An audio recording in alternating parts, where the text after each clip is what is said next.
Ser Espírita foi idealizado pensando em você, caro ouvinte, que ainda não conhece a doutrina espírita ou que deseja entender mais sobre ela.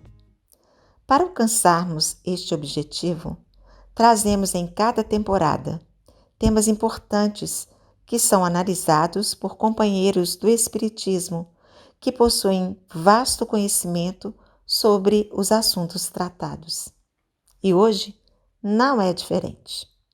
Eu, Maria Tereza de Carvalho Soares, do Centro Espírita Irmã Sheila, da cidade de Juiz de Fora, apresento a você o terceiro episódio da quarta temporada, quando abordaremos a lei de sociedade, a lei do progresso e a lei de igualdade, dando continuidade às leis morais, que constam da terceira parte de O Livro dos Espíritos. Nesta temporada, estamos contando com a prestimosa colaboração de Daniel Salomão, da Fundação Espírita Aurílio Braga Esteves, FEAB, da cidade de Juiz de Fora. Trata-se de um trabalhador espírita estudioso, dinâmico, palestrante, sempre envolvido com a divulgação séria e responsável da doutrina. Considerando estarmos vivendo inúmeros desafios na sociedade moderna, gerando por vezes uma vontade de fugir do mundo, como a doutrina espírita vê um insulamento absoluto? E quanto aos laços de família? Estes poderiam ser analisados sob a ótica da lei de sociedade? Sentimos-nos admirados com a marcha do desenvolvimento intelectual presente em nossos dias. Poderíamos dizer que o progresso moral acompanha o progresso intelectual? Em contrapartida, diante de tanta perversidade do homem, poderíamos afirmar que estamos retrogradando, retrocedendo? As leis humanas são necessárias à garantia do progresso? Como conciliar o princípio da justiça de Deus perante a desigualdade das aptidões, a desigualdade social, a desigualdade das riquezas? A lei de igualdade contemplaria esta questão?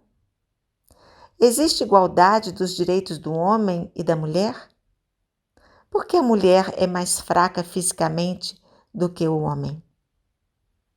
Estes são apenas alguns dos questionamentos acerca destas três leis morais, que servirão para nortear a nossa conversa de hoje.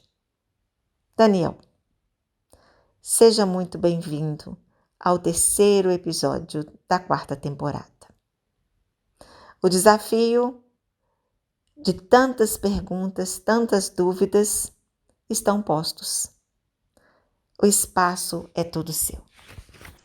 Olá a todos, é um prazer participar mais uma vez do podcast Ser Espírita e hoje tratando de mais 3 das leis morais do nosso Livro dos Espíritos, particularmente os capítulos 7 a 9, as leis de sociedade, progresso e igualdade.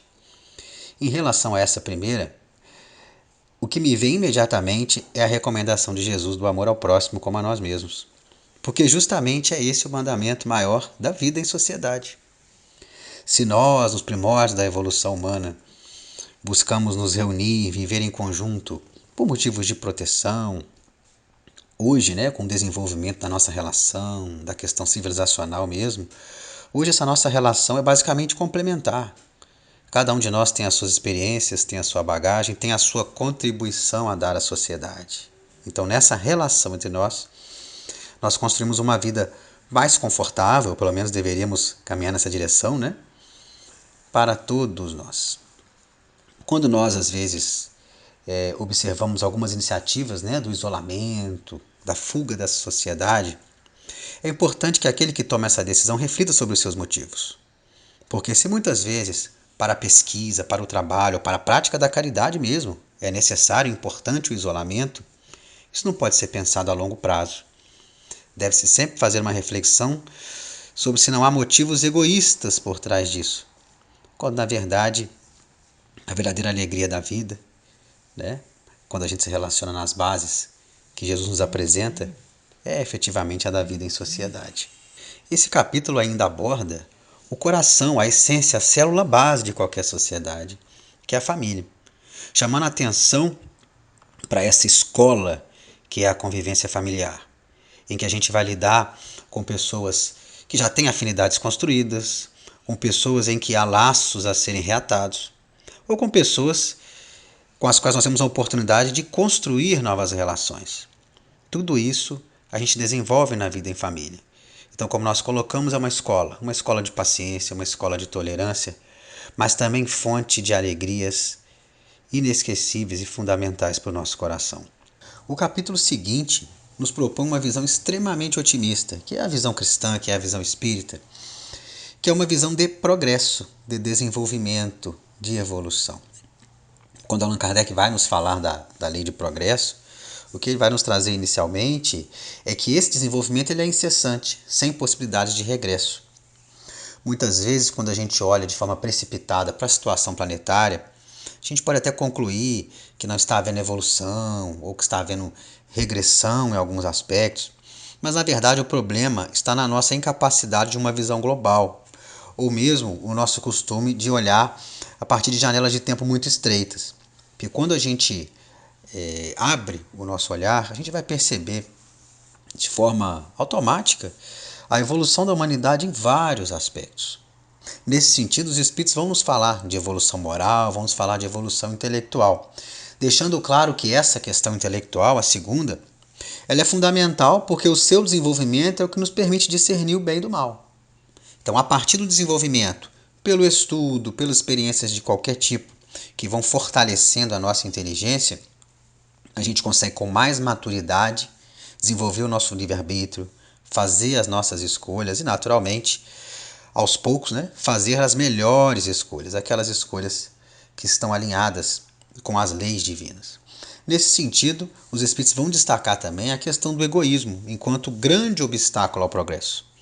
A partir do momento que a gente para de priorizar o pensamento apenas em nós mesmos, apenas nas nossas vantagens, nos nossos interesses, e amplia esse pensamento, incluindo os demais que convivem conosco, como nós trabalhamos na questão da lei de sociedade anterior, esse progresso fica muito mais patente, Fica muito mais contínuo, forte e nos conduz individualmente, mas também enquanto sociedade, a uma condição de mais felicidade, a uma condição de real civilização.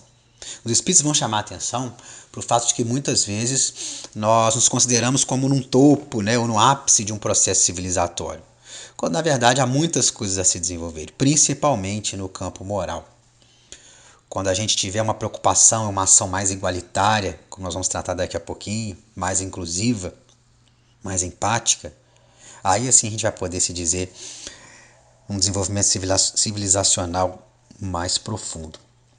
Algo importante também, que pode produzir leituras equivocadas quando não há uma atenção, é que ainda que essa discussão da lei de progresso nos fale de povos mais avançados, ou mesmo indivíduos mais avançados que outros, isso não é um convite a preconceitos ou a julgamentos de forma alguma, tá, pessoal? Mas simplesmente ao reconhecimento de que essa diferença evolutiva ela ocorre tanto entre indivíduos quanto entre povos. A grande questão é que não nos cabe, e nós nem temos instrumento para fazer esse tipo de julgamento, para identificar aquele povo é inferior, ou aquela pessoa é inferior a outra. Então esse é o cuidado que a gente tem que ter, lembrando sempre que essa discussão não tem esse objetivo de classificações, mas simplesmente de um convite a essa atenção, a essa importância fundamental do progresso individual, naturalmente vinculado ao progresso social. Nesse sentido, se a gente está falando de civilização, naturalmente, a gente pode falar das leis que regem essas civilizações. E Allan Kardec e os espíritos vão se deter nisso também, chamando a atenção para o fato de que as leis humanas são sim importantes, mas também são adequadas aos seus tempos, São adequadas às culturas, aos povos que as elaboram. E a partir do momento em que os indivíduos quanto esses mesmos povos vão evoluindo, Vão aparecendo novas demandas, outras vão deixando de existir, e essas leis vão se adaptando aos novos tempos, cada vez mais se aproximando das leis divinas, em que as próprias sociedades, vivenciando essas leis, vão se encontrar aí sim, na posição de civilização avançada, numa posição mais feliz. Nesse sentido, o Espiritismo tem muito a acrescentar. Não com o objetivo proselitista, de converter, de convencer pessoas, mas com o objetivo de despertar os corações, as consciências, para a realidade espiritual que nos cerca e que é superior à realidade física, que tem a sua importância, que também nos cerca. Combatendo o materialismo, combatendo as ideias que reduzem a existência apenas a essa vida física, o Espiritismo nos convida a olhar tanto para os objetos, para as pessoas, para as coisas, para a sociedade, para as alegrias quanto para os nossos problemas, com o olhar do Espírito, um olhar que vai nos tornar mais fortes, que vai mostrar que ainda que a nossa existência aqui na Terra tenha a sua importância, ela é fundamental, as nossas atitudes aqui devem ser voltadas, acima de tudo, aos interesses espirituais, aos interesses do sentimento sincero, inspirados, mais uma vez falando aqui, pelas leis divinas. E aí sim, a gente vai ter um progresso real, honesto, intelectual, mas acima de tudo, moral. E por fim, se nós falamos da lei da sociedade, em que somos convidados a uma relação mais harmoniosa, mais igualitária, mais fraterna, se nós falamos da lei do progresso, que justamente aponta essa direção, coroando a nossa discussão e encerrando esse episódio, vem a lei de igualdade. Aquela lei em que, pela organização de Kardec, e a partir das palavras dos Espíritos, vai nos mostrar que para Deus todos nós somos iguais em potencial, no sentido que temos a mesma destinação de sermos perfeitos e felizes. Merecemos o mesmo amor, merecemos as mesmas oportunidades e as recebemos, mas em sentido amplo, não analisando apenas uma vida só, mas analisando, do ponto de vista, mais uma vez, da existência espiritual. Dessa forma, somos convidados a entender as nossas próprias diferenças, nossas próprias desigualdades de aptidões, que tem por origem, claro, questões evolutivas, como também experiências que nós temos ou deixamos de ter em determinada encarnação, como também oportunidades, como também riquezas que recebemos ou herdamos. Tudo isso vai nos encaminhar, por exemplo, para oportunidades de aprendizado, de educação diferentes uns dos outros. Isso por si só é um problema? Não, a partir do momento que a gente entende a sociedade como esse grupo de pessoas que se apoia. Mas se torna um problema quando essa desigualdade de aptidões nos encaminha para uma desigualdade social. Uma diferenciação de bem-estar, uma diferenciação de condições entre aqueles de nós. Quando nós observamos o nosso planeta, identificamos imediatamente uma desigualdade social brutal. E nós, por uma questão de caridade, de amor, temos que lutar para essa redução. O que deve ficar claro, e o texto deixa muito claro, é que isso não passa necessariamente por uma igualdade de todas as condições materiais dos indivíduos, não. Porque, mais uma vez, temos aptidões e mesmo gostos diferentes, interesses, prioridades diferentes na nossa vida. Mas sim condições que permitam a que todos nós tenhamos os mesmos direitos, as mesmas condições sociais de bem-estar. Daí a gente é convidado a pensar, a entender, a observar as situações de riqueza ou de pobreza nas diversas encarnações, como expiações ou como provas, mas acima de tudo, como oportunidades de aprendizado. Aquele que está na situação da riqueza tem seus desafios, aquele que está na situação de pobreza tem os seus desafios. Mas acima de tudo, se estamos numa condição diversa, todos nós temos situações diferentes, devemos lutar e contribuir para que essa desigualdade social brutal seja minimizada cada vez mais. Quando não houver mais todo esse egoísmo, toda essa vaidade que ainda está fortemente presente nos nossos corações, aí sim nós vamos encontrar essa sociedade mais igualitária, mais alinhada às leis de Deus. Uma questão interessante que esse capítulo traz é a que trata da igualdade de direitos entre homens e mulheres. Tanto os espíritos quanto Kardec, e aí muito à frente do seu tempo, vão se posicionar claramente na direção dessa igualdade, reconhecendo que homens e mulheres na verdade, são os mesmos espíritos. Em determinadas encarnações, vamos ter a experiência masculina, em outras, a experiência feminina. Os espíritos reconhecem diferenças nessas duas experiências, seja por questões biológicas, culturais, sociais, ou mesmo por experiências pregressas. Diferenças que não são entendidas no sentido de colocar homens ou mulheres como inferiores ou superiores uns aos outros, mas no sentido complementar. Ainda que reconheça diferenças, os espíritos entendem que tanto homens e mulheres têm a liberdade de escolher as suas ocupações, as suas profissões. Entendendo que, se tem as suas particularidades, se tem as suas diferenças, de forma alguma essas diferenças devem ser encaradas de forma conflituosa, como nós colocamos aqui. Enfim, concluindo aqui a nossa discussão, o importante é mais uma vez chamar a atenção para um alinhamento, e como não deve ser diferente, da proposta espírita com a proposta cristã. A partir do momento que buscamos vivenciar a ética proposta por Jesus, naturalmente nos direcionamos a uma sociedade mais igualitária, como comentamos, mais fraterna. Naturalmente progredimos, tanto no sentido intelectual, como e principalmente no sentido moral. Nesse progresso, começamos a nos enxergar cada vez mais como irmãos, cada vez mais como iguais, enquanto filhos de Deus. E a partir daí, temos todos os instrumentos para desenvolver o respeito, o carinho, a empatia. Tudo isso que vai ser resumido nessa grande palavra, né? De que Jesus nos fala e exemplifica muito, que é o amor. Um abraço a todos. Prezado ouvinte, ao estudarmos as leis morais que se encontram na terceira parte de O Livro dos Espíritos de Allan Kardec, conseguimos compreender a afirmativa de que o Espiritismo, na sua feição de consolador prometido pelo Cristo, apresenta 3 aspectos diferentes, ou seja, ciência, filosofia e religião.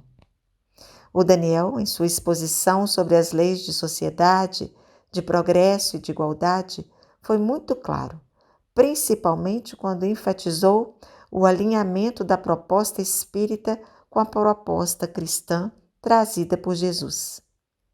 Porque, sendo também uma religião, o Espiritismo tem por fim a transformação moral do homem sob a égide do amor e da caridade. Temos muito material para estudo e reflexão.